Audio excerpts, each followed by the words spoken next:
Hello and welcome to the Businesses Wrestling Awards 2023.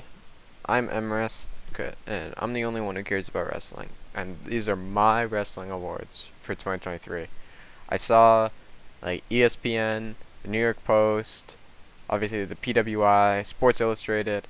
They all did their own like wrestling awards, and I disagreed with a decent amount of them.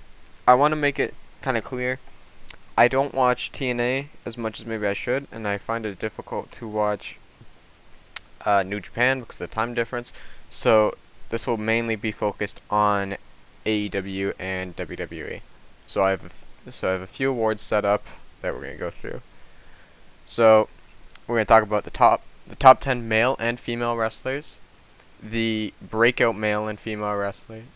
Well, storyline of the year, the promo of the year, the pay-per-view of the year, the tag team of the year, faction of the year, manager of the year, promo artist of the year, and match of the year. So we're gonna start off with the best male wrestlers. So we're gonna start with number 10, Seth Rollins.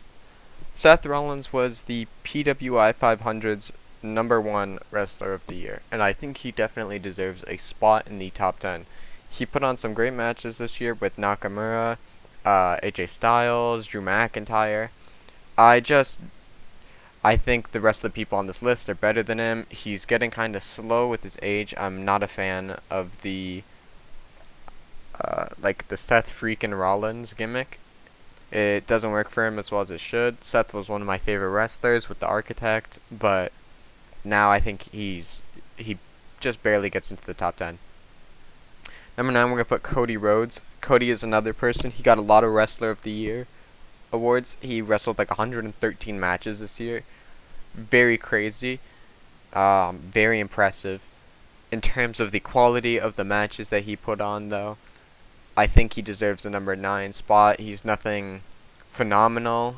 I think definitely deserves a spot over Seth Rollins, but I just don't think he's one of those number 1 people like some of the other um, companies have given him. Number 8, we're going to put Drew McIntyre. I hope I spelled his name right. I didn't check. I think he deserves the number 8 spot. He put on some great matches with Gunther. He had one of the greatest matches of the year at WrestleMania with the Triple Threat.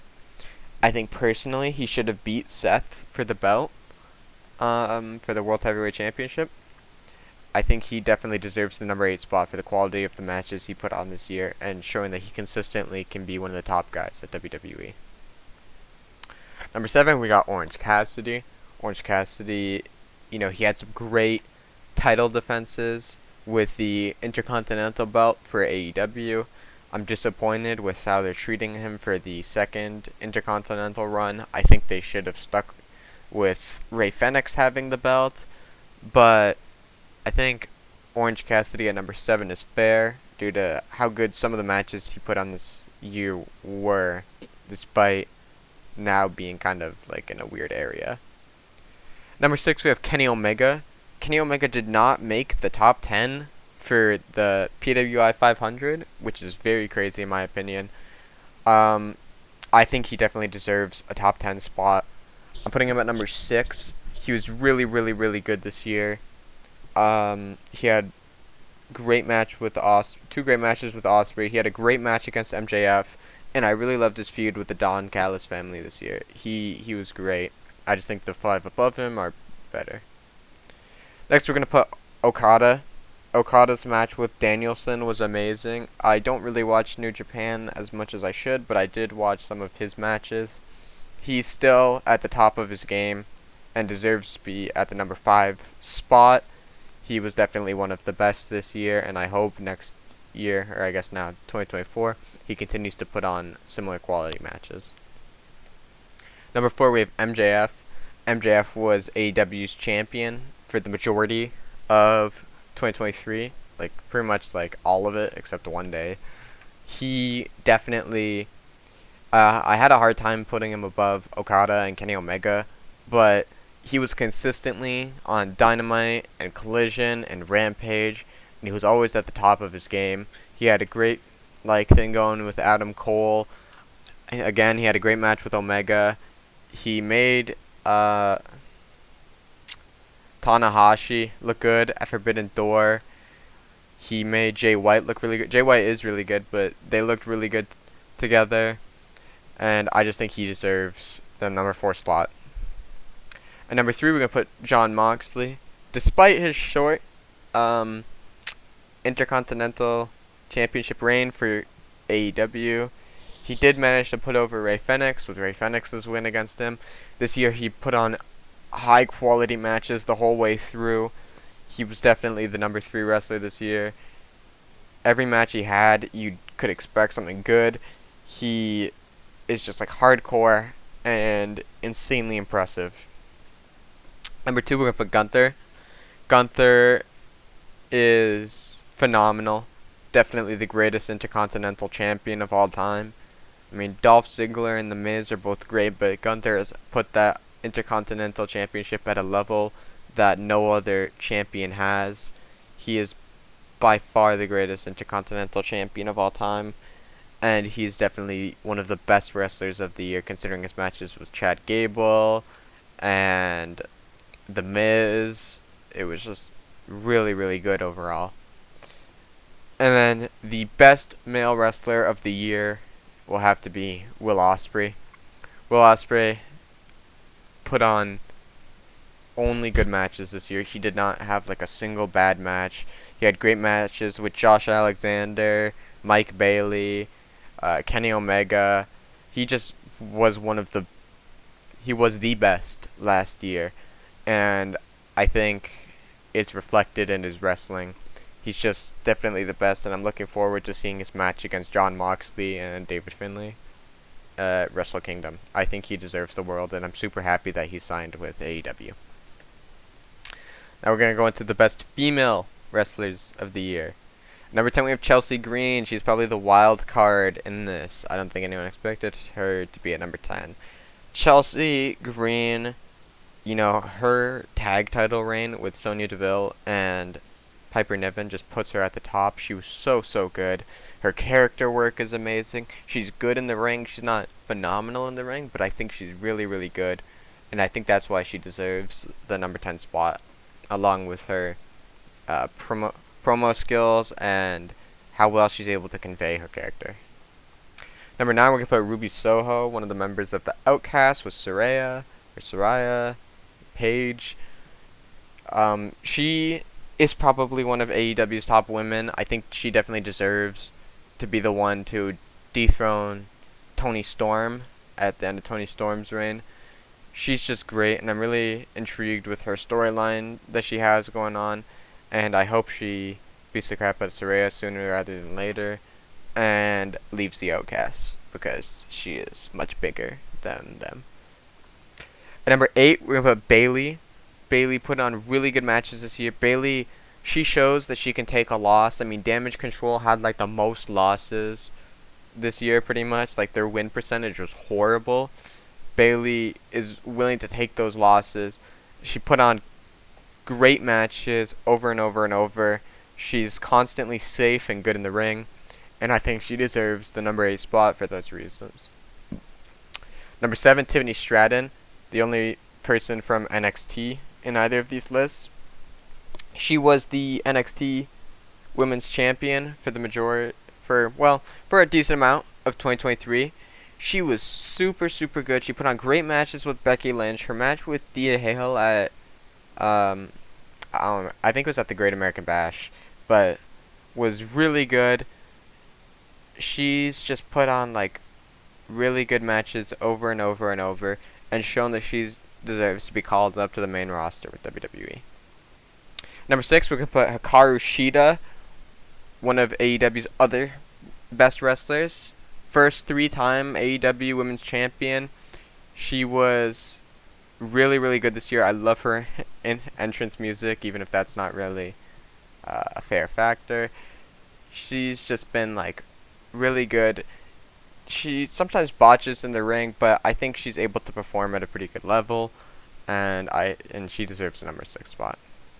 Number 5, Willow Nightingale. Willow is amazing.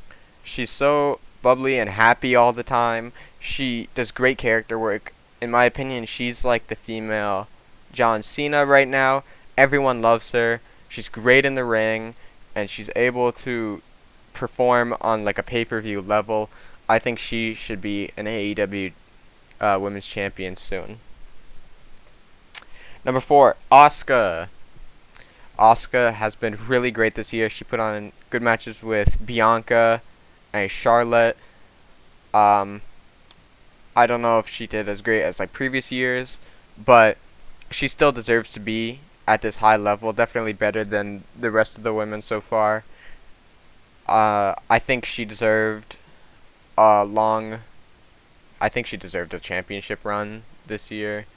I don't believe she had one. She might have beat Bianca actually. Her run was kind of forgettable. I think they did her dirty, and yeah, she did have a championship run. But I'm happy with they've gone giving Io Sky the championship now. Number 3, Rhea Ripley. Lots and lots of companies put Rhea Ripley at number 1, and Rhea Ripley is my personal favorite female wrestler. The only issue is she didn't wrestle as much as maybe she should have this year. She hasn't put on too many title defenses, but every title defense she put on has been amazing, and I think it's fair to put her in the number 3, but I wouldn't put her at the number 1. Next we have Io Sky, the other current women's champion in WWE. She for sure deserves the number 2 slot. She defends a lot. She puts on a great storyline right now with Damage Control. She has one of the best moonsaults in WWE. I would say the only other person that's close is Tiffany Stratton. They both have great moonsaults. And she can show how much insane shit she can do. She was great at Survivor Series. I think Damage Control not winning at Survivor Series was the wrong call. Then at number 1, the best female wrestler of the year is Toni Storm. Toni Storm is what I wish Rhea Ripley was this year. She has constant matches. She's just as good with promos as Rhea is. The only difference is Toni Storm is there to defend. I think Rhea doesn't defend as much as she should, and I think Toni Storm does. She's been great this year. I love her character work, and she's great in the ring. I love her character with the script, and I think she deserves to be number 1. Alright, we're going to just quickly do the breakout male and female wrestler of the year. So first, the male breakout wrestler of the year is Dominic Mysterio. Dom put on like the second most matches in WWE in 2023 with 105 matches. He definitely deserves to be the male breakout wrestler of the year. He's great in the ring. He makes people look good, and all those matches are giving him experience that's really showing, in my opinion. Then the female breakout wrestler of the year is Tiffany Stratton.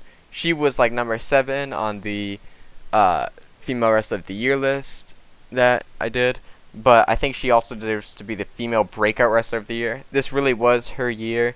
She put on amazing matches, and she really showed that she should be on the main roster. She's one of the best that NXT has produced. The storyline of the year. I'm going to give storyline of the year to Orange Cassidy being so tired. Now this might sound weird, but you know, Orange Cassidy's title reign, each time he started looking like he was scraping by less and less until eventually he reached his breaking point with Jon Moxley and lost the belt. I think him barely scraping by over and over and him showing how tired he's getting was really, really good, and he deserves the storyline of the year award for how well he was able to show this character of his, you know, getting more and more tired while holding the belt. Alright, promo of the year. Promo of the year is going to have to be Adam Copeland's arrival. So Edge went to AEW and became Adam Copeland, and on arrival he had a great promo with Christian talking about how he like came here because he wanted to like be with Christian and like talk to him and have like love, and how he loves wrestling with them. And then Christian Cage, you know, told him to go fuck himself. And overall, he was for sure the best. This was the best promo this year. They were both great together, and you could really tell the passion they both had. Okay, pay-per-view of the year. Pay-per-view of the year is the AEW / New Japan Pro Wrestling Forbidden Door. I think really it was either this or All In. Forbidden Door was amazing. Danielson, Okada, Osprey, Omega, MJF, Tanahashi, like all the matches put on were really, really good at an insane level. Forbidden Door was by far the best pay-per-view this year, and allowed AEW and New Japan to both show off their best wrestlers in a pay-per-view that was for sure worth seeing live. Okay, Tag Team of the Year. Tag Team of the Year goes to FTR. FTR were the best tag team this year. I think they had a great tag title run with the AEW tag belts. I hope they regain the belts soon. I love Ricky Starks and Big Bill, but I think it's more deserved for FTR to get them back. It's unfortunate that there was like the injury, and that's why they had to drop them. But FTR can constantly put on high quality matches, and they have great chemistry together in the ring. They're both great. Faction of the Year. So Faction of the Year is going to go to the Judgment Day. The Judgment Day for sure deserves Faction of the Year. They had like a great internal storyline going on. It's a shame that WWE didn't give the belt to Finn at SummerSlam or at Money in the Bank, so that Damian and Finn could have a weird dynamic where we have the Money in the Bank holder and the champion in the same faction. But they all put on great matches this year. They all interact really well, and I'm a really big fan of how they've done this year and how they're able to show themselves off. Manager of the Year. This one's probably going to be shocking. Manager of the Year I'm giving to Rhea Ripley. I think honorable mentions, Prince Nana and Paul Heyman, but Rhea is the Manager of the Year, which is kind of funny because people don't think of her as a manager. But every time the Judgment Day had a match, she was out there. She distracted for them. She helped them. She cheated for them. She is the glue that holds the Judgment Day together. And she is the reason they won the majority of the matches that they did. She was always there to help them. She always talks on the mic for them. She always puts them in matches. She is for sure the Manager of the Year, over like Paul Heyman. Promo Artist of the Year. We're nearing the end here, but Promo Artist of the Year, I'm going to give to Christian Cage. I had a hard time. This says Promo Artist of the Year. Pretend that says Promo Artist of the Year. I was having a really hard time choosing between him and Drew McIntyre, and the same for Promo of the Year between him and Drew McIntyre with his shit talking of Jey Uso. They've both been really, really good this year, but Christian Cage, every time he gets on the mic, you know he's about to spit some heat. He's really great, and I think he deserves to be the Promo Artist of the Year with how great he was. Next, we're going to do Match of the Year. This will surprise no one. Actually, it might surprise a few people. I'm going to give it to Osprey versus Omega 2.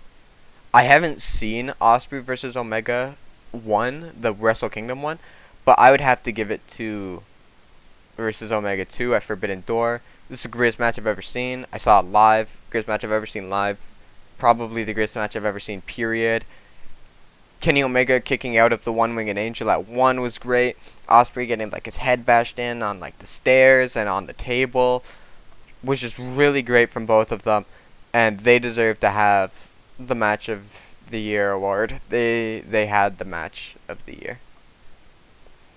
Thank you for watching. I don't know how many people who watch this will agree with my opinions or care, but if you have any opinions of your own, you can say them in the comments. But thank you for watching, and I'll see you in the next video.